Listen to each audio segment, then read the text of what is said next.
reality sandwich community. Kyle here, one of your favorite conscious agents, back with another amazing Share Your Experience. I'm joined by the founder of FatBoy Shrooms, Eric. Eric, how's it going this morning? Excellent, man. How are you? Doing wonderful. Thank you for taking the time to join me today. Yeah, absolutely, man. I appreciate you having me. It's Yeah, great to be I'd here. love for those who aren't familiar with your work, could you talk a little bit about your title, what you do, and your project for the plant medicine community? Well, so my name here for these mushroom purposes is Fat Boy Shrooms, and I have a Fat Boys Mushrooms and Research LLC.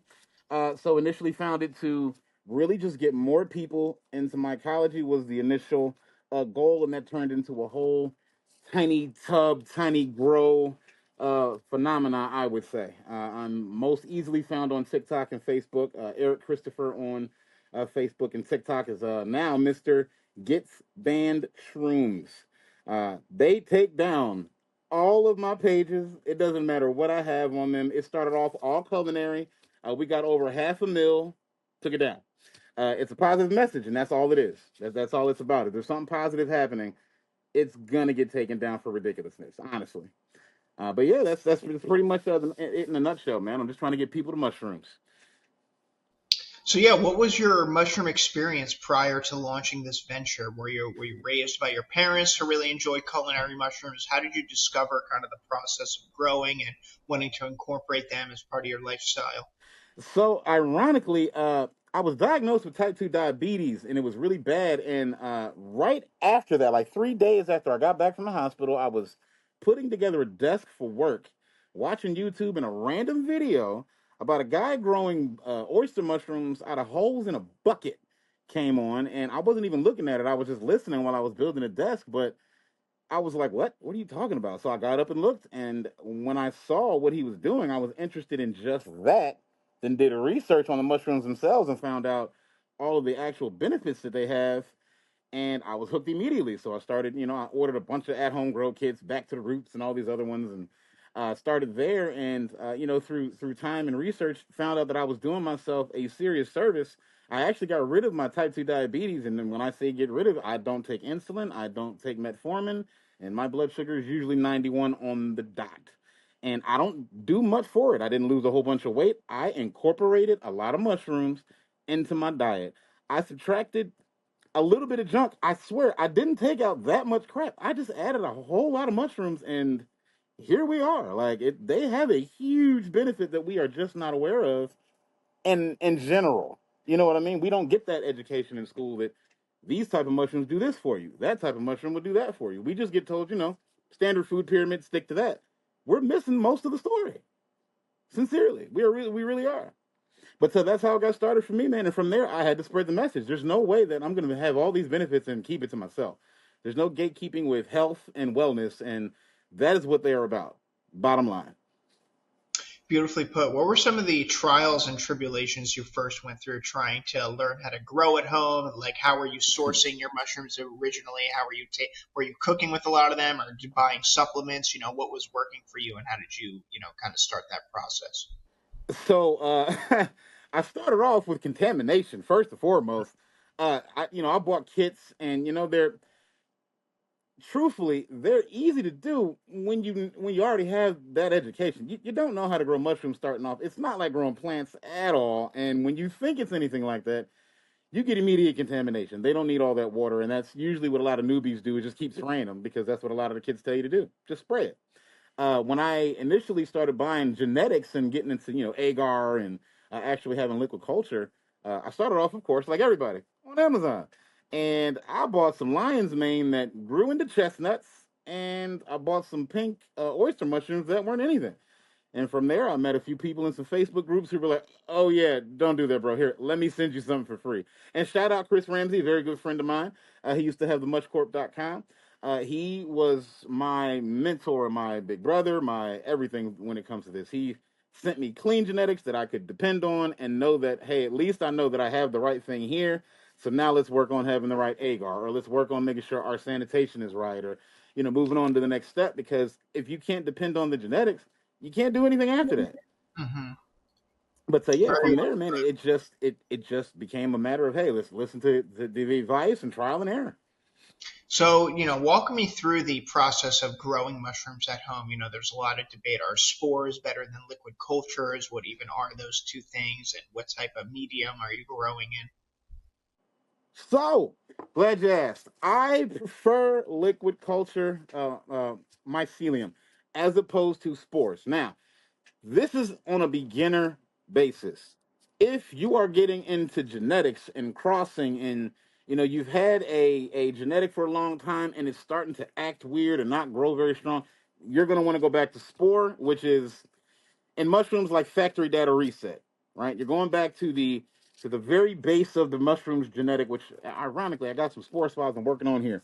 These are where's the camera? These are spore swabs taken from these mushrooms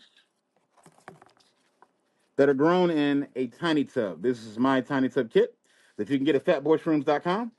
Very, very simple. The substrate, or what other people will call the soil, coconut coir, which is the fiber or the hair off of a coconut. Take that, shred it, you sterilize it by way of boiling water, and you just pasteurize it. I add vermiculite and gypsum. You don't actually have to add anything. A lot of times, simplicity is better when it comes to mushrooms. Giving them what they have naturally outside usually does best, to be honest. And I have some grows that I grow in bags that I just take directly outside. I don't bother to do anything. I make it up, just take it outside, and nature does it all. But I prefer liquid culture. It's more it's stable-ish as long as you keep the temperature down. Spores are, from what I know, infinite. I mean, you can keep them as long as I know of, and still be able to use them. They don't need to be refrigerated. You can keep them relatively simply. If you have spores, swabs like this, you can keep them in the pack. I should have had some spore prints around here. We do spore prints on foil. You just take the mushroom head, clip it off, sit it on some foil, and put a cup over it, maybe put a drop of water on it, and let it sit there and sporulate for 24 hours. And now you have a spore print, which, again, that's good for however long. Um, it's, in my opinion, easier, especially for newbies, to grow in tub style as opposed to bag style, for one reason, right? Once this bag is sealed, that's it, right? There's no really going in it to do anything. Now, I have a perfect example here. This was contaminated severely. As you can see, most of the cake is gone. I still have mushrooms. I can just cut the cake away and keep going. For a beginner, I sincerely feel that is the better way to go. You have more control in a situation where if you don't have control, it's all dead. You know what I mean? You don't lose the materials that you paid for. And again, in the beginning, we don't know what we're doing at all. So this kind of takes the guesswork out, and it just makes it so that you have the ability to try to save what you got instead of just letting it go to waste. Um, it's relatively simple, man. You just have to find a good source for genetics.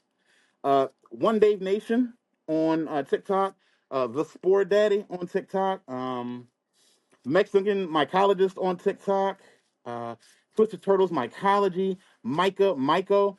All of these excellent, excellent sources that I trust for genetics.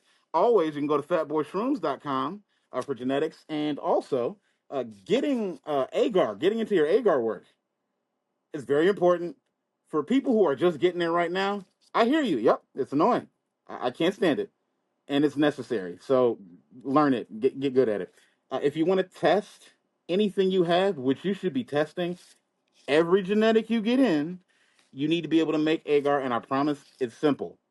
Agar powder and some boiling water really is all you need, and that's called low nutrient agar, which is how you get those ropes that you see when you see people have agar cups that have big ropes coming. That's how you get it. Is low nutrient agar. It makes it reach out for the nutrients, so you get more rhizomorphic growth as opposed to tomentose growth. And tomentose growth is when you just got a bunch of fluffy growth, which is still good. It's very usable and very good for making a lot of liquid culture. I mean, it's really good for making liquid culture. You get a lot out of it. And another thing I want to throw out there: cups instead of trays when it comes to using agar. for one. And this is for beginners. You won't need the extra stuff like plastic wrapper, parafilm to seal around the edges. You can just snap the top on a cup, and you can also put an injection port on top of a cup and shoot right into the cup or suck right out of the cup to make liquid culture for people who don't have a still air box or flow hood or any kind of equipment like that outside of just your grow kit. And that's again why I suggest get yourself a Tiny Tubs kit from FatBoyShrooms.com. It comes with literally every single thing you need in it to get started. Genetics included. If you prefer spores, that's an option. But it also, the XL kit comes with a liquid culture for you to use, so you can put your own genetics in the liquid culture. There's actually a lot of option there. And right now, there's a contest going to win over $2,200 worth of mycological goods. So you might want to look into that. And I answer all questions. I'm always available for any kind of help, day or night. Beautifully put there. So yeah, back to another question. So you started your journey with medicinal and culinary mushrooms. What products out there were you finding that were working for you? And again, what kind of spawned that you wanted to launch your own business around this and take matters into your own hands? So getting into cordyceps militaris, lion's mane, and lucida ganoderma, and chaga, and microdosing, I mean, change everything for me. I immediately, like 2 days in, started feeling benefit, and like a month later, I had to have it every Yeah, single day, walk me period. through your first microdosing experience. You said, what was it like? Hmm. Honestly, it was more like I got all the energy in the world. You know what I mean? Like I just didn't. I wasn't tired. I didn't feel sore. Like all of the things that would restrict me physically were just not there. I was productive. You know what I mean? And that's I'm normally kind of productive, but in general, not as productive as I am when I microdose. And it's like it's kind of like natural, not Adderall, Ritalin. You know what I mean? It's like a natural Ritalin. It's beautiful because you don't have any of the negatives, only the positives. And past that, man, it's moved on into growing. Honestly, lion's mane and chaga. Those are the biggest benefits that I've seen. And when I mix those with something like a PE variant, anything penis envy, to be honest with you, anti-inflammatory and gut everything on 10. Everything. Like it enhances everything with PE variant. Yeah, what I really appreciate is the passion. I can tell, you're a true mushroom advocate. So Oh yeah, yes. what grow kits or how are you starting to grow it first? What products were you seeing out there and what made you want to kind of launch your own brand and business around this and fully, have that take up your time? Honestly, getting a bunch of crap. Like I back to the Roots brand. I'm not downing them at all. It's less than a pound, right? So you can't. I mean, the grow block is only less than a pound. You're not going to get anything more than like I can't even a gram if that at the end. And what are you gonna do with a gram of edible mushrooms? Nothing. So that's one frustration in the beginning that made me be like, listen, where do I go to get more? I need more of this, and I need it now. And there wasn't anybody other than fungalicious.net, but for what they have these giant grow blocks. You got to have a tent, you got to have a humidifier, you got to know what you're doing. I needed something that will work for somebody that doesn't really know what they're doing, but really wants to do this. Something that's kind of not foolproof because nothing's really foolproof, but as close to foolproof as possible. And so I just started experimenting. And one day I went I went to Meyer and got a rotisserie chicken. And I was sitting eating the chicken, and I was looking at the container it came in, and I was like, I can grow some mushrooms in that shit. So I tried it, and it actually worked really well. So I go, okay, so small grows can still make big mushrooms if they're big enough. You know what I mean? Rotisserie is big enough to get like 28 grams worth of mushrooms or a little bit more in one flush. That's decent. That's enough to experience and to have benefit from. Two or three of these containers, and I can really be doing something. And so Tiny Tubs was born, and then I got into my bag work, which I don't really. I mean, I still do bag growing, but I only usually do that for my culinaries only because they really want it. They want to feel like they're still in the log. But it moved me into tubs, and that moved me into trying to make sure other people get it because it works. I mean, it just worked. I put 4 filter patches on it, and that was pretty much it. You know what I mean? Stuffed it in, and it worked. And behind that, I go, okay, well, look, everybody else needs to know. And nobody told me, so I'm going to tell everybody. So now every single human I can get in contact with, you're getting this speech. I don't care if you want to hear it, you're going to get the speech. And it works, though. Honestly, most of the times, people try it. And that's all it really takes. Just a try will get people there. Now, do you find yourself with the medicinal mushrooms that you grow or some of the culinary ones, do you find yourself turning those into tinctures, or how does somebody post harvest kind of get the most out of their grow? So it really depends on the person and the mushroom. If we're talking about like reishi, Lucida ganoderma, either way it goes, you're probably going to want to make a tincture. I mean, you can powderize it, put it in pills, grind it up. But honestly, it's a little more effective as a tincture. Aside from that, you can like lion's mane and the ones that are both culinary and medicinal. You can put it in a tea, put it in some hot water, make it a tincture. I do dual extract tinctures myself. I'm still doing them the old school way. I'm gonna boss up and get the what is it, the Vivo 2 or whatever, or 3, whatever they're on now eventually. But yeah, I'm still doing the old school method, in jars with some Everclear for 30 days, and then some boiling water after that to get the rest. And it works though. It absolutely works. Um, if you're trying to do this the simple way, Everclear, some 800 or other 800 milliliter mason jars. Get you like 3 of those. Once you get your reishi or whatever grown, put them in the jars, whatever clear. Let it sit in there for 30 days. Every single day, just come back, shake it up real good a couple times. Once that water's getting dark, or that Everclear is getting dark after 30 days, take the mushroom out, put that in some water, boil it. Take that, mix that with your Everclear, and then you want to boil all that for a little bit to get some of that Everclear out to get your proof down a little bit, and you're good. Bottle it up and put it on shelf. You got it. It's stable. Um, and be aware it's gonna taste a little like alcohol no matter what you do. I know a lot of people do their best to try to get that taste out. Okay, good luck. You're losing a lot of what you need. You know what I mean? But yeah, honestly, just dual extract and grinding. Dehydrating and grinding are the 2 easiest ways to really any mushrooms we're talking about are the easiest ways to use or process them. I press them into pills as well, the capsules, but I sincerely prefer the tinctures to the capsules. It's just easier to take.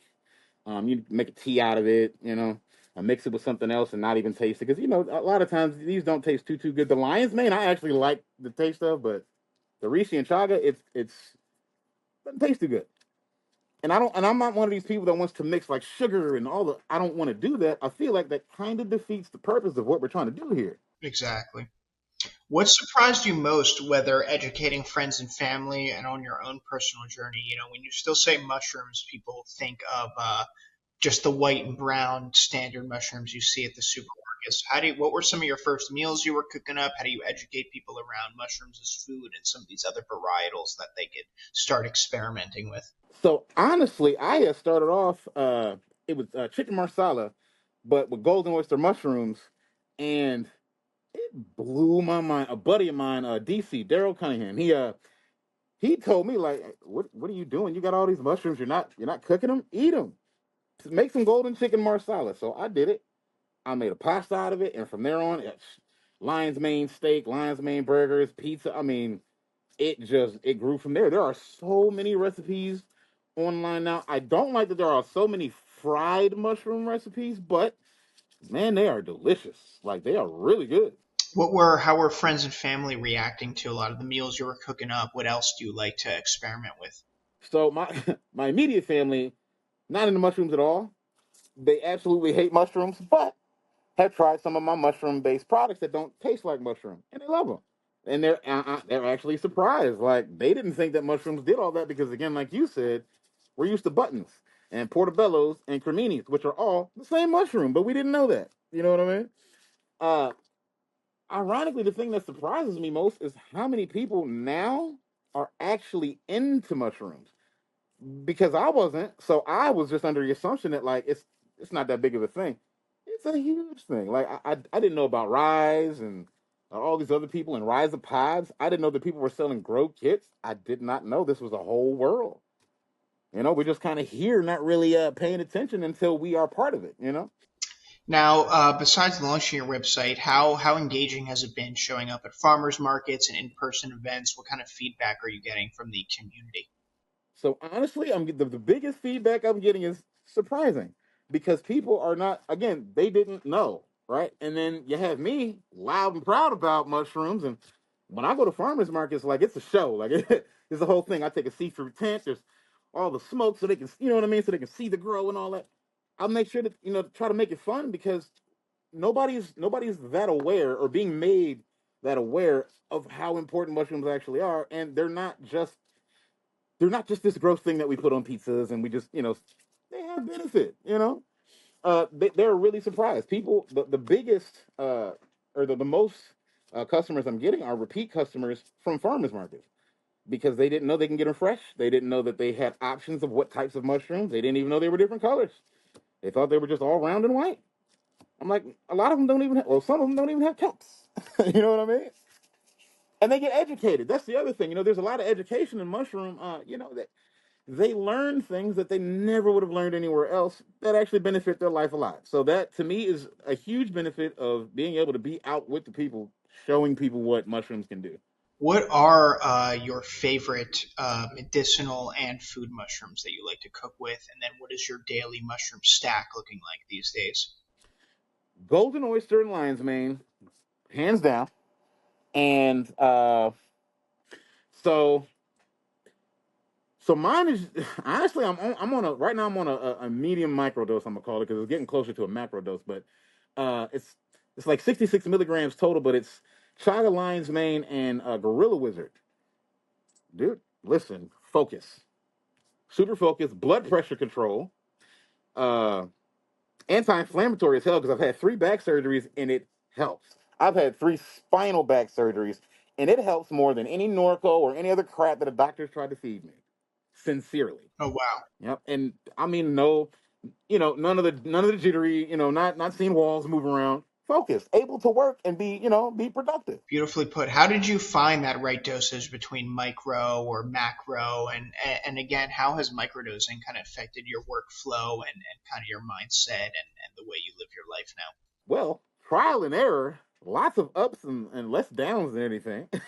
But really just honestly, it took a lot of trial and error, just mixing them up, writing down what I'm doing. And this is the other thing, people, if you're experimenting with trying to figure out the right dosage for you and all that, write down what you're doing. Don't do what I did for the first like 6 months because sincerely, you need to know what you just did. Because if that was too much and you need to take it down, well, how much was too much? And how much did you go down? These things are important. I was not one of those people. I was like, well, I'm gonna put this in there, I'll put that in there and try it. And I found out the hard way. That's not what you do. But it's my daily life is honestly it's control. There's more. I'm able to get done the things I need to get done. And this is the other thing. I have ADHD. Was diagnosed at 15, and I was on all the meds. None of that. All of it did all the things that we don't like it to do to us. Right. My dosages now, I'm not gonna say they get it 100%, but they get me so focused that it's like I don't actually have ADHD. You know what I mean? It's more so like I just need to focus. You know what I mean? Just need to pay attention real quick, as opposed to I'm all around everywhere doing everything else but what I need to do. And that's honestly for somebody like me, that's the one of the biggest benefits you could have, man. Because I would not get shit done anywhere. I would be so busy doing 20 different things that nothing would get done. They help me daily focus and get shit done. And is that mostly like penis envy varietals? Yep. Or are you growing that? Oh, Yep. okay. That's penis envy varieties. Now, don't get me wrong. I tried others. You know what I mean? I tried going to the Nat side. It's just, things on that side are a little more potent. And don't get me wrong. Penis envy is very potent, but it's a different style of potency. You know what I mean? It's build up and longevity take a while, as opposed to just being, harsh, hitting right away. And that I think is why I'm able to manipulate it that way and make it work for me. You know what I mean? Some of these other ones, I've tried Enigma, big mistake. That was a huge, huge mistake. It's a little too powerful to be trying what I was trying to do. I'm trying to think what else I actually tried for a while. Oh, Louis Vuitton. wonderful thing, but no, absolutely not one of those ones. At least not for me. It may work for someone else, but not for me. That was a little too strong.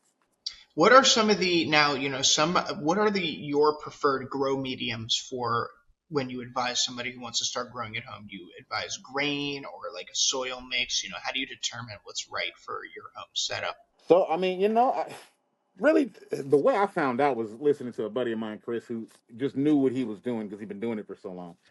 But if you're trying to figure out, what's right for your setup, honestly, you just got to go for it, try it.